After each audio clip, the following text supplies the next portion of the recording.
Whenever we speak about Call of Duty Zombies, we always connect it to the main game, and probably rightly so, right? It releases with the main game, it's not its own separate entity. In order to play the Zombies mode, you need to pay for the full game, which includes a single player campaign, well in most cases, not including BO4, and multiplayer. Every year we get a new Call of Duty title, a new campaign, a new setting, whether it be modern day, the future, or past, a new multiplayer experience, and even Warzone updates. But one of the only things that we don't get is a new Zombies. While everything else is released as a new version of itself every year, the Zombies mode isn't. In some cases, we have to wait 2 to 3 years just to get any new content. Imagine if we weren't getting Modern Warfare 2 this year and instead had to play Vanguard for the next 2 years.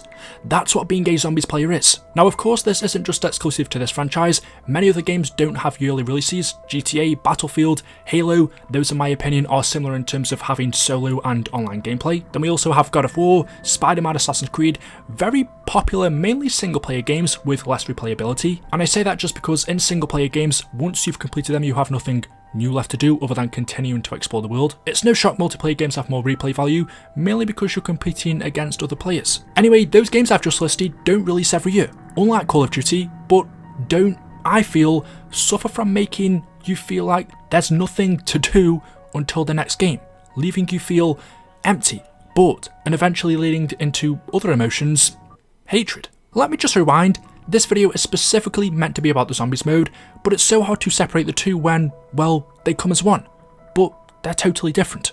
Call of Duty does release every year, Zombies doesn't. So if you don't like this year's game, don't worry, you've only got to wait 12 months, actually probably 10 since you enjoyed it for the first month or so until the next game. If you are one of the unfortunate ones who just randomly started playing Call of Duty Zombies one day and ended up enjoying it and wanting more, then tough. And if you've been playing it for over 10 years like me or even longer, then you've probably mastered the art of waiting. This doesn't apply to World at War Zombies or maybe even Black Ops 1 in the same way that I wouldn't say it applies to a new franchise. Back in 2008, we didn't even know that zombies in Call of Duty was a thing. There was no trailer advertising it, there was no way that we could get excited for something that, well, we didn't even know was there, so we weren't waiting for anything. Even during the wait from World at War to play Black Ops 1 Zombies, I feel like because the gameplay was barely getting off on its own 2 feet, it wasn't this massive thing like it is today, and because nobody was really excited, this meant that 1. What we got in World at War from the Zombies mode was sufficient since it wasn't even supposed to exist. How can you not be happy with something that you didn't even know was a thing? And 2. No one was really sure if Zombies was even going to return in Black Ops 1, so what would we be waiting for? The point is, Zombies back then was just a bonus game mode, and that's where it all changed, when they started advertising it as a third of Call of Duty.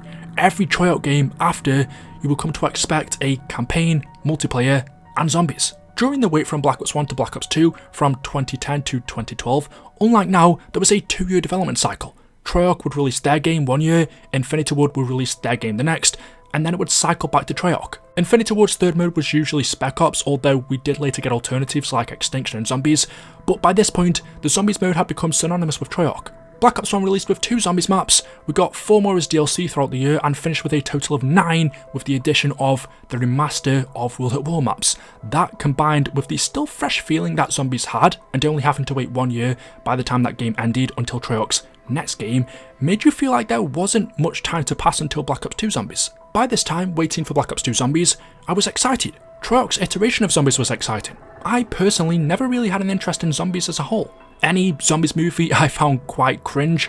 I don't know, but just pulling off that look of a zombie on TV, whether it be a show or a movie, just never looks convincing to me. It always makes me think, well, this is just a person acting with makeup, which of course it is, but compared to any other horror type of, I guess, creature, enemy, whatever you want to call them, zombies just don't compare. They aren't scary. I don't know how to describe it, I just didn't find zombies as an enemy compelling. When it comes to video games though, it's much easier to make that transition.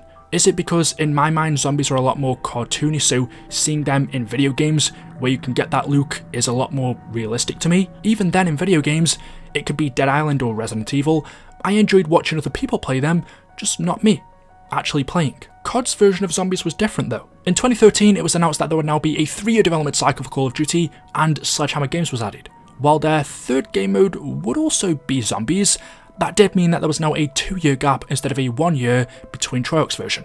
The gap from the end of BO2 to the release of BO3 was now 2 years. Admittedly, for the first time, I felt the consequences of having to wait. This was also the year that GTA 5 released, one of the biggest games ever. Everyone and their mothers was playing it, including me. In terms of YouTube, I even turned my focus from COD Zombies to GTA, so actually, yes, while there wasn't much going on for Zombies players in the time between BO2 and 3, not only did we get Advanced Warfare Zombies, but also GTA. So yeah, I can't really recall the wait being all too bad. Black Ops 3 released in 2015 and was the biggest Zombies launch to that date. This was the point in time that it went from being a bonus mode to a staple in Treyarch's games. Not only was it just the third game mode, but it was also a third of the game. People brought BO3 just for Zombies. It was exciting, it had a bigger budget, it had a larger development team, they had become more powerful after being, a side piece for so many years.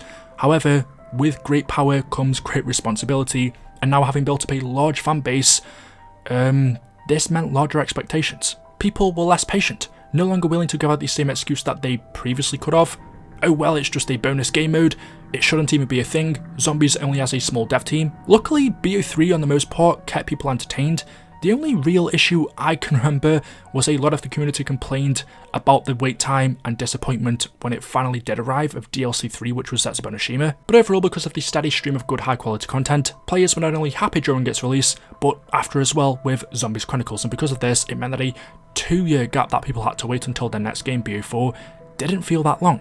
I feel like a lot of games struggle to do this, find a way to keep the player base entertained until the developer's next project. Most overcome it by releasing updates, whether it be new weapons, maps, characters, added lore between them, but Zombies didn't. Yes, Zombies Chronicles was an exception, but other than that, you would get nothing, meaning whatever you had in the game at the end of its 1-year life cycle was what you had to last you until the next release. Unlike other games where developers would continue to update that game or a particular mode in that game for years, or unlike Call of Duty's campaign or multiplayer where if you didn't like it, you wouldn't have to wait very long until the new one comes out. When it comes to Zombies, whatever you have in the game by the time its life cycle is over is what you have to make last you for the next 2 years. And if what you have isn't good enough to please you, then what? And I say this because after this point, Zombies players would massively suffer from playing the waiting game. Black Ops 4, Cold War, and Vanguard, okay, maybe not Vanguard, all have different perks and fines, be it the amount of maps to play on Black Ops 4 or the mechanics of Cold War or the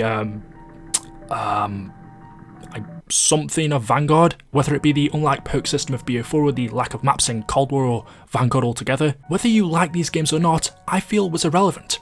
Zombies had grown out of being just a third game mode, and we wanted more. It wasn't enough.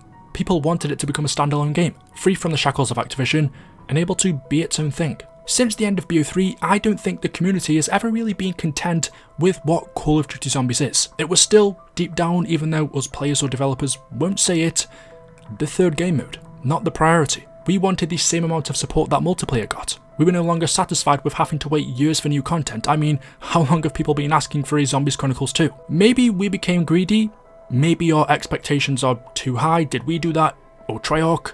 Both perhaps? While Zombies is still a part of Call of Duty, while it does get advertised as being a third game mode, after playing this for 14 years I can say it shouldn't be, but it is. Maybe waiting years for new additions is actually a good thing. Does it build excitement for when we actually do get something new? Is that what makes Zombies so much more unique than having the same multiplayer experience every year? Instead we're having to wait 2 or 3 years? While yes, Zombies players have had to have a lot of patience, one thing I will say is when we do get something, it is exciting. Activision could easily force all of their developers to add Zombies modes into each game. Activision could force Treyarch to rush out more content for Zombies since we all know it's a big selling point of theirs by now. With Treyarch's next COD now having been delayed, meaning people will have to wait even longer for a new Zombies experience, maybe that's a good thing.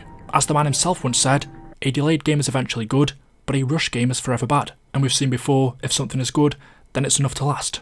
And even if it's not, Zombies players by now have mastered the art of waiting.